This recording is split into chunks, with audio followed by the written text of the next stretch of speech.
Tracking an increase of meth arrests in Montana, and now new information tonight. Investigators tell us the drugs behind 4 high-speed chases in Missoula County over the last 2 weeks. When our Montana McLaughlin started asking questions about meth cases, she found out prosecutors say they're overwhelmed.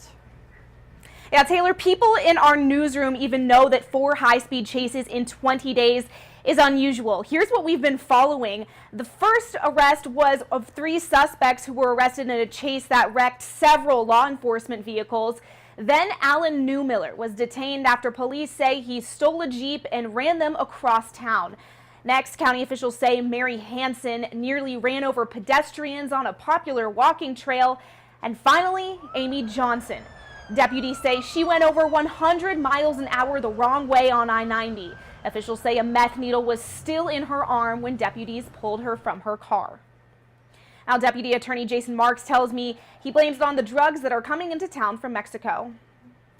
1, 2, 3, 4. The headlines say it all. The common theme definitely was methamphetamine use. It's a tremendous problem. The Missoula County Attorney's Office tells us they're up to their knees with ongoing cases. I would say a normal week is maybe 8, so to, have 27 over the course of 2 weeks was pretty high.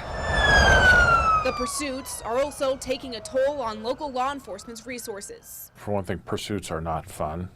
We don't like to engage in them. They're dangerous. When we have a car go down, it is felt immediately. We don't have a supplemental fleet that we can, rely on. So where did they come from? We spoke to Deputy County Attorney Jason Marks, who says it all has to do with supply. Originally, it's coming from Mexico, where the ingredients are readily available. Marks says 10 years ago, the Combat Meth Epidemic Act went into effect and restricted sales of a key ingredient, pseudoephedrine. He says that made local production of the drug difficult and meth cases nearly dropped off. But now, 10 years later, international sales are picking up. The, pipeline comes in from the west through, Seattle, Tacoma, Spokane, the Tri-Cities. Now you have large quantities of cheap, readily available methamphetamine that are really driving a tremendous increase. And all of these cases have been just inches away from causing severe collateral damage and in most, even death.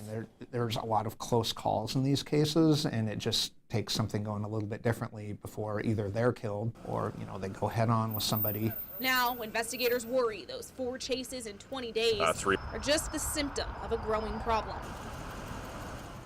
Now, fighting and preventing the issue, that's a whole other story. The Missoula Police Department says they're constantly helping other agencies to try and find the root of the local drug trafficking problem through their drug task force team. The Sheriff's Department plays a large role in this as well. We'll have that story another time. Live in Missoula, Montana McLaughlin, NBC Montana. Well, still ahead on the news at 5, Samsung still